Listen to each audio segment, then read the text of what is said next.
출애굽기 2장 23절에서 25절까지 여러 해 후에 시작.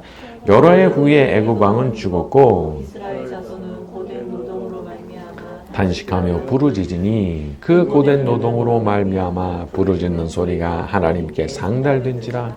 하나님이 그들의 고통 소리를 들으시고 하나님이 아브라함과 이삭과 야곱에게 세운 그의 언약을 기억하사 하나님이 이스라엘 자손을 돌보셨고 하나님이 그들을 기억하셨더라.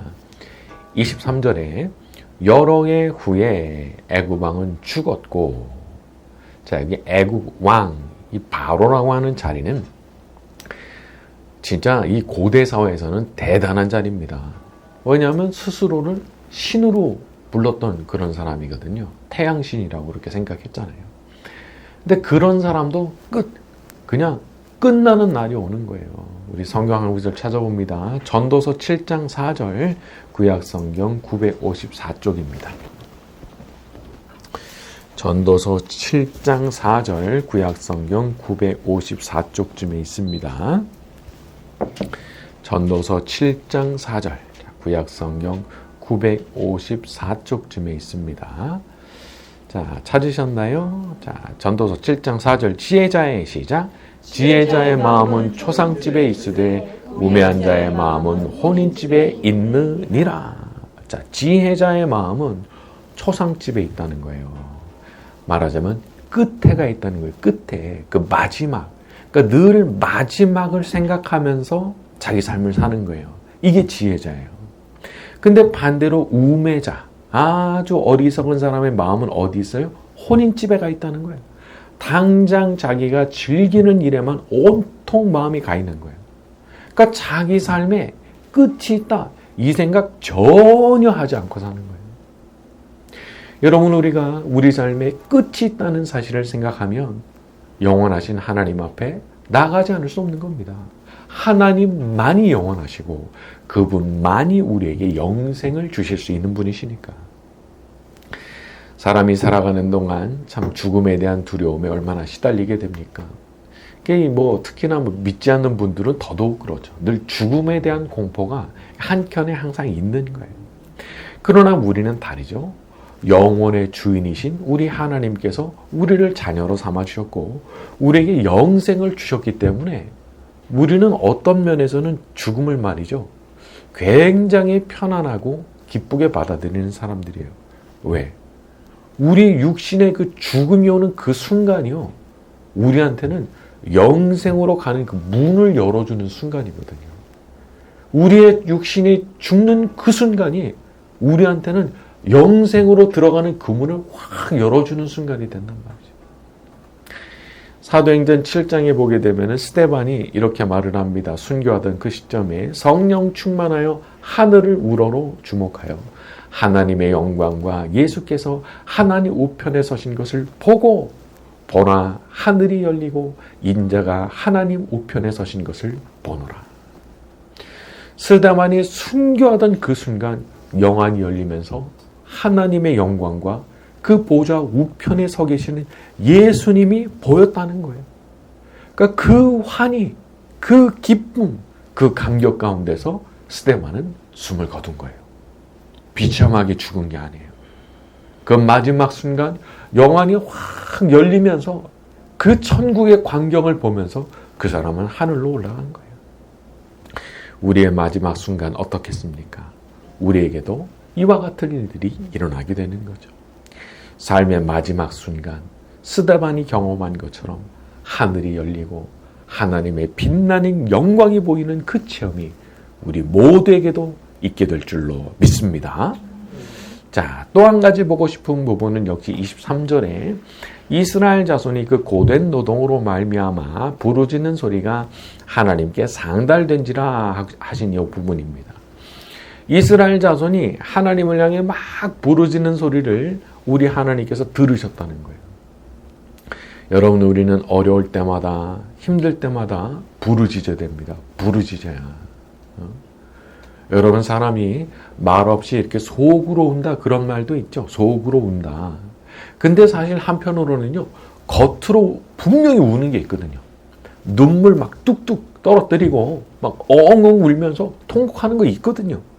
운다는 말은 같아요. 근데 그 우는 게 강도가 엄청 다른 거예요. 기도도 마찬가지입니다.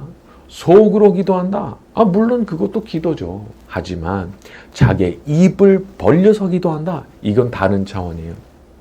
거기다가 소리 질러가면서 기도한다. 또 다른 차원이에요.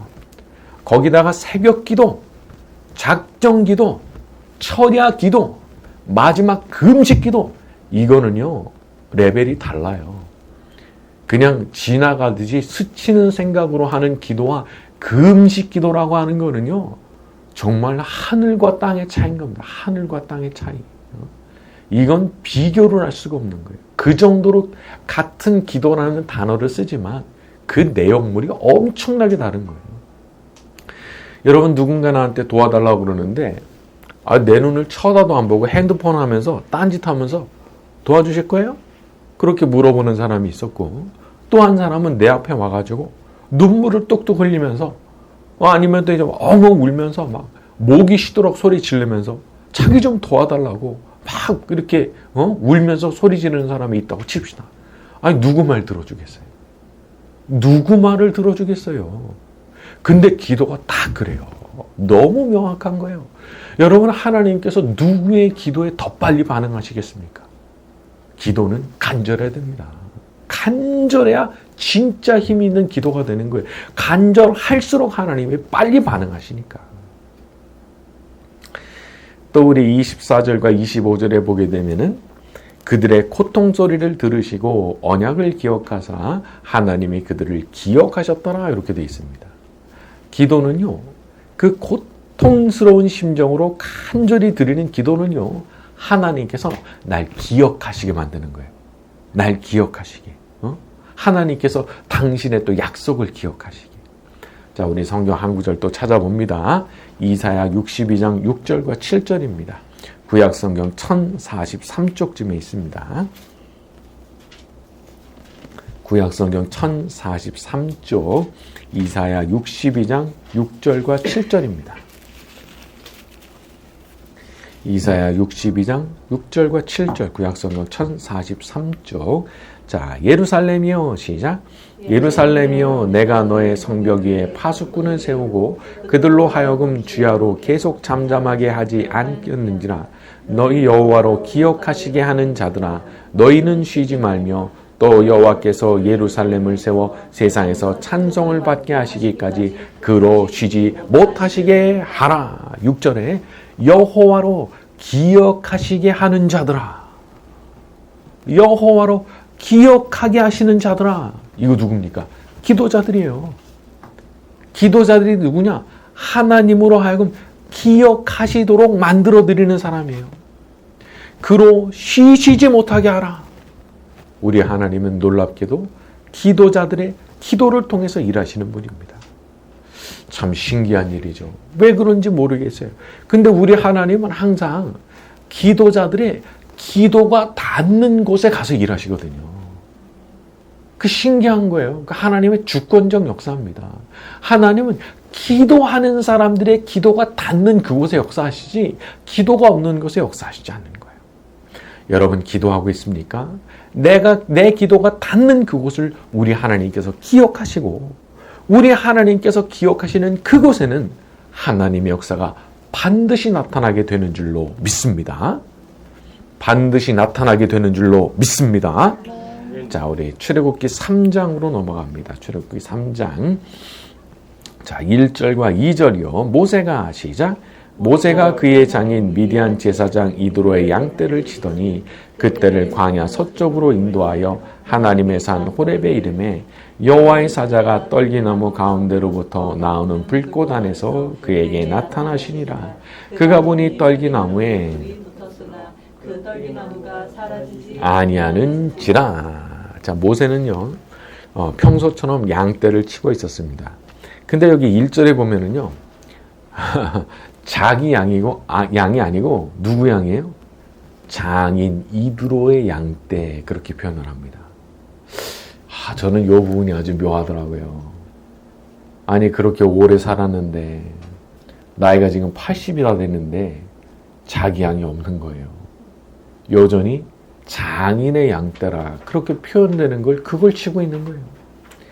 사실 모세가 뭐가 부족한 사람이었습니까? 뭐 외모가 모자랍니까? 힘이 모자랍니까? 교육이 모자랍니까?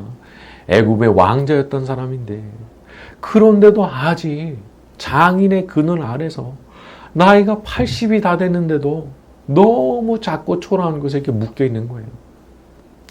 때로는 서글픈 생각이 들 수도 있었을 것 같아요. 내가 여기서 아직도 장인의 양떼나 치고 있을 사람인가? 뭐 그런 생각 들지 않았겠어요? 하지만 만약에 그런 생각을 늘 하면서 살아갔다고 하면 말이죠. 그건 점점 자기를 불행하게 만드는 겁니다. 내가 있는 그곳이 참 내 마음에 들지 않고 이게 내가 뭐 하는 건가 싶을지라도 하나님께서 거기에 나를 묶어두셨다면요. 뭔가 이유가 있는 거예요. 그러니까 그런 곳에 있어도 항상 순종의 자세로 또 감사의 자세로 자기 자리를 잘 지켜야 돼요. 이게 마땅한 우리의 자세고 우리의 본분이에요. 그러니까 하나님 종된 사람의 본분이에요. 어디다가 나를 묶어두셨든지 간에 거기가 내 자리라면 나는 그냥 감사하는 거예요. 그리고 그냥 순종하는 거예요. 이게 종된 사람의 마땅한 자세죠.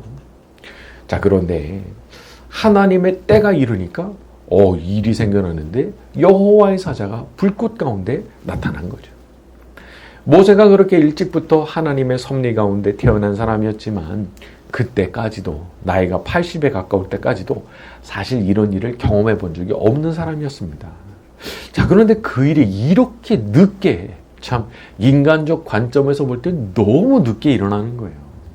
자, 그러나 너무 늦었다고 생각되는 그 시점 말이죠. 하나님께서는 그때부터 시작해서 무려 40년 동안 모세를 아주 스펙타클하게 쓰십니다. 진짜 말도 안 되는 모습으로 모세를 쓰시거든요. 그러니까 늦었다 말았다 이거는 인간 생각이지 하나님 판단은 다르신 거예요. 여러분, 하나님께서 묶어두신 게 풀리는 날은 옵니다. 오랜 세월 동안 거기 묶어두셨지만 하나님께서 생각하시는 상태로 내가 다 만들어지고 나면요. 하나님께서 나 풀러서 거기서 데리고 나오시는 거예요. 그래서 여호와의 사자가 모세 찾아온 거예요. 하나님께서 데리고 나가시려고. 다 만들어줬다고. 바라기는 오늘 밤 기도하는 우리 모두에게도 여호와의 사자가 나타나는 역사가 일어나게 되기를 바랍니다. 자, 우리 3절과 4절로 넘어갑니다. 이에 모세가 시작. 이에 모세가 이르되 내가 돌이켜 가서 어찌하여 타지 아니하는고 하니 그때 여호와께서 그가 보려고 돌이켜 오는 것을 보신지라. 나무 가운데서 그를 불러 이르시되 모세야 모세야 하시매 그가 이르되 내가 여기 있나이다. 모세는 떨기나무가 분명히 불이 붙어 있는데도 불에 타지 않고 있다는 사실을 아주 신기하게 생각하면서 그걸 자세히 보고 싶어서 가까이 왔다는 거예요. 근데 바로 그때 하나님께서 그에게 모세야 모세야 하고 이름을 2번 부르셨어요. 여러분, 우리 하나님은 내 이름을 아시는 분입니다. 다른 사람들은 나를 그냥 무리 중에 하나로 볼지 몰라요. 수많은 사람 중에 하나, 뭐 있어도 그만 없어도 그만 그런 사람으로 생각할지도 모릅니다. 하지만 우리 하나님은 아니신 거예요. 그분은 분명히 내 이름을 아시거든요. 우리가 사람들에게 상처받을 때 있습니다. 특히 나를 인격적으로 대우하지 않고 나를 존중해 주지 않을 때, 나를 무시하고 함부로 할 때 우리는 마음에 크게 상처를 받죠. 하지만 우리 하나님은 절대로 그런 일이 없으신 분이신 거예요. 지금의 모세요. 옛날처럼 애굽의 왕자도 아니고 이제 나이도 너무 많고 가진 것도 없고 겨우 장인의 양떼나 치는 그런 사람인데 누가 모세를 리스펙하겠어요?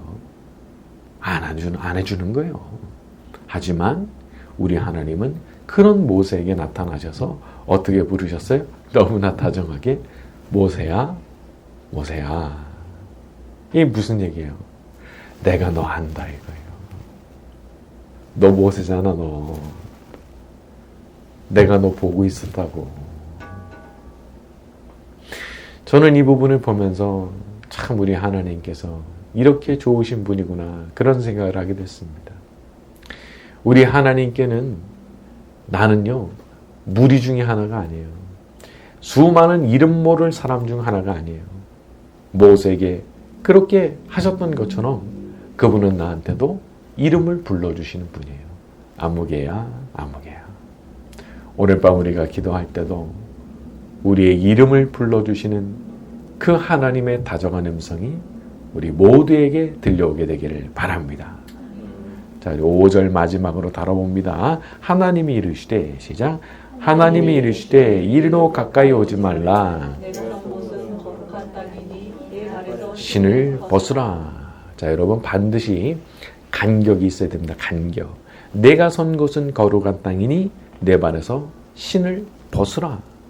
그래서 신발을 벗는 행위에 대해서는 뭐 학자들마다 여러 가지 견해를 제시합니다. 뭐 누구는 이제 항복을 뜻하는 거다, 누구는 이제 뭐 노예를 뜻하는 거다, 뭐 그런 식의 의견들을 제시를 하고 조금씩 내용이 다른데, 근데 그 견해들의 공통점이 뭐냐 하면 결국 이거는 그분 앞에서 자기를 아주 낮추는 아주 극히 겸손한 자세를 표시하는 태도 중 하나라는 거예요.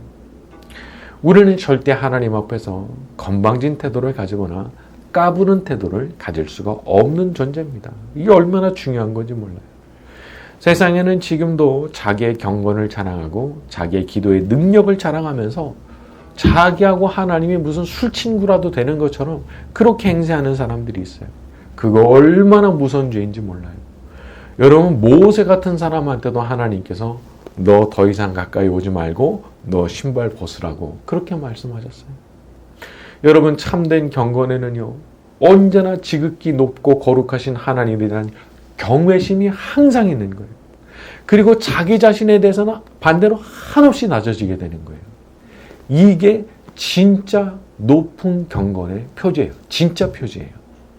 사도 바울 같은 분조차도 자기는 만삭되어 나지 못한 자 같다. 또 죄인 중에 괴수라 그렇게 말하잖아요. 그러니까 하나님을 알면 알수록 그 사람은 자기 자신을 더 낮추게 돼 있어요. 이 100% 그렇게 되는 겁니다. 그러니까 오히려 자기를 낮추면 낮출수록 그게 바로 진짜 경건의 표지가 되는 것이고 정말 높은 경지에 이른 분이라는 것을 우리가 알게 되는 거예요. 그러니까 이게 잘못된 판단하면 안 되는 거예요. 오히려 자기를 낮추는 겸손을 다 가지신 그분이야말로 진짜 높은 경건을 가지신 분의 가능성이 굉장히 높은 거고, 오히려 건방지고 내가 기도하면 어떻게 되는지 아느냐, 내 말 안 들으면 어떻게 되는지 아느냐, 이런 분들은 이거는 멀어도 한참 멀은 거예요. 이거는 정말 잘못된 태도인 거예요. 근데 사람이 이런 걸 알지 못하면 오히려 그런 쪽에 끌리는 거예요. 강한 사람이 좋잖아요. 강한 사람을 원하잖아요. 인간의 본능이 그렇잖아요. 그러니까 얼마나 잘못된 선택을 하는지 몰라요. 여러분이 마지막 시대에 참된 경건을 소유한 사람들로서 우리 하나님만 높이고 그분 앞에 항상 신발을 벗고 겸손한 마음으로 살아가는 저와 여러분이 되기를 예수님의 이름으로 축원합니다.